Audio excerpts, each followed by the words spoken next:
SSC के खिलाफ फिर दिल्ली में जुटेंगे छात्र और टीचर। इस बार चंद्रशेखर आजाद बुलंद करेंगे छात्रों की आवाज। दिल्ली से लेकर पटना तक गूंजेगी आवाज। एसएससी के खिलाफ एक बार फिर विरोध की आवाज गूंजने वाली है और इस बार टीचर्स के साथ छात्र भी आंदोलन में कूदने वाले हैं। की बार छात्रों के साथ मिलकर चंद्रशेखर आजाद ने प्लान बनाया है और ऐसा चक्रव्यूह तैयार किया है जिससे निकलना आयोग के लिए मुश्किल ही नहीं नामुमकिन होगा। क्योंकि पहले जब टीचर्स ने आवाज बुलंद की तो उन्होंने एक हफ्ते का लॉलीपॉप थमा दिया, जिसका कई टीचर्स ने ही विरोध किया और कहा कि आप चाय पीकर छात्रों का हक गिरवी रखाए। लेकिन चंद्रशेखर आजाद की एंट्री के बाद से आयोग भी घबरा गया है। छात्र और चंद्रशेखर आजाद मिलकर एक यूनिक प्लान पर काम कर रहे हैं। ये ऐसा प्लान है जो एसएससी को ही नहीं सरकार को भी हिला कर रख देगा, क्योंकि छात्र रात भर जागकर एग्जाम देते हैं और बदले में उन्हें इस भ्रष्ट सिस्टम से कुछ हासिल नहीं होता।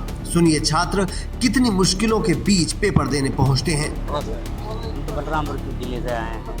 कितना है बलरामपुर? बलरामपुर से 40 किलोमीटर आगे है। कितना? यहाँ से 539 किलोमीटर है। 539 से प्लस है।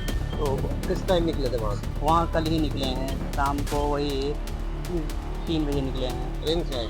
हाँ, ट्रेन से। वो भी विकलांग सीटें, विकलांग बोगी में बैठ के आए हैं। पहुँच गए थे रात में लगभग, पहुँच गए थे 12-1 बजे। 12-1 बजे? फिर कैसे, कहाँ रुके आके? स्टेशन पे रुके थे सर। स्टेशन पे ही रुके थे। नींद भी पूरी नहीं होगी, एग्जाम कैसे दे पाओगे? दे देंगे सर किसी तरह। जो टीचर मंत्री और एसएससी चेयरमैन से बात करने गए थे वो कह रहे थे कि एडिक्यूटी खराब है और टीसीएस बढ़िया है, लेकिन छात्रों का कहना है कि दोनों ही खराब हैं। और जो ग्रेजुएशन लेवल था वो मैंने अहमदाबाद से डाला था, तो मेरा काट गोदाम गया था उत्तराखंड। अच्छा। और ये आपने इसमें प्रयागराज से डाला था और मेरा होम डिस्ट्रिक्ट गोंडा है, तो उसी के हिसाब से सेंटर मुझे मुरादाबाद दिया। गोंडा वालों को सबको यही हाँ, दे दिया कि एक जगह है। ये अभी रेलवे के जितने एग्जाम है सब टीसीएस ही कंडक्ट करवा रही है, तो आई थिंक आगे भी यही करवाएगी। तो ये रेलवे को लेके भी जो टीचर्स होते थे, इनको रेलवे में भी कोई दिक्कत? हाँ, उसमें कुछ थोड़ा बहुत घपलेबाजी हुआ था, क्योंकि इसमें कुछ सेंटर पे जैसे टेक्निकल इशू आना स्टार्ट हो गए थे। जैसे ऑन एग्जाम टाइम में बीच में वो बंद हो जाते थे, सर्वर डाउन हो जाता था, एरर आ जाता था, क्वेश्चन से वन नेक्स्ट करने पर आगे नहीं होता था। ऐसी कुछ मतलब टेक्निकल इशू होते थे। अब आगे फिलहाल सही हो गया है। ये सारा तो देखो इक्विपमेंट पे डिपेंड करता है कि अगर जहाँ मान लो यहाँ सेंटर है, इनके पास अगर देखा जाए तो टीसीएस हो चाहे एडिक्यूटी और सारे भी जो कंपनीज हैं, बहुत सुधार करने की जरूरत है इनको।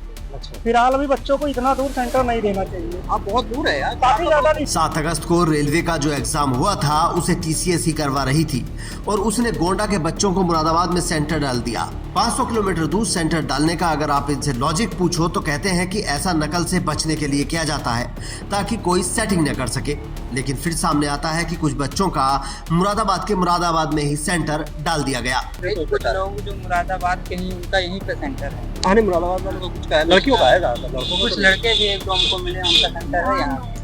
नहीं, कुछ लड़के हैं। लड़कों का तो नहीं है मेरे साथ। मेरा अच्छा, आप मुरादाबाद से ही, आपका मुरादाबाद में ही दे दिया। तो फिर ये भी समस्या है ना भाई, फिर मुरादाबाद के बच्चे का मुरादाबाद में क्यों दिया? कुछ लोगों को दे दिया है मुरादाबाद में ही, बाकी हम लोगों को तो दूर ही दिया है सेंटर। नहीं वही है ना, अगर आपको ये लगता है कि यहाँ का बच्चा सेटिंग कर सकता है, यही वजह है ना दूर भेजने की, कि बच्चा दूर से आएगा तो सेटिंग नहीं कर पाएगा, तो फिर मुरादाबाद के बच्चों का यहाँ पे ही दे दिया। तो ये यही समस्या है मेन जो है। तो कहीं पे बहुत सारे सेंटर्स ऐसे हैं जहाँ पे इक्विपमेंट की दिक्कत है, माउस नहीं चलता है, कहीं पे कीबोर्ड नहीं चल रहा है, खराब हो जा रहा है तो फिर हैंग ही हो जा रहे हैं सिस्टम, तो वो सारी दिक्कतें भी हैं। अब यहीं पे 2 बच्चे हैं, ये मुरादाबाद से हैं, इनको यहीं पे सेंटर दे दिया, इनको गोंडा से यहाँ फेंक दिया, गोंडा से आसपास कहीं दे दिया। अब यहाँ सवाल उठता है कि अगर मुरादाबाद के कुछ बच्चों का सेंटर यहाँ डाल दिया तो बाकियों को सैकड़ों किलोमीटर क्यों चलवाया? उन्हें भी उनके जिले के आसपास ही सेंटर दे देते। इसी भेदभाव के खिलाफ अब चंद्रशेखर आजाद मोर्चा खोल सकते हैं और छात्रों के साथ दिल्ली से लेकर पटना तक कंधे से कंधा मिलाकर चल सकते हैं।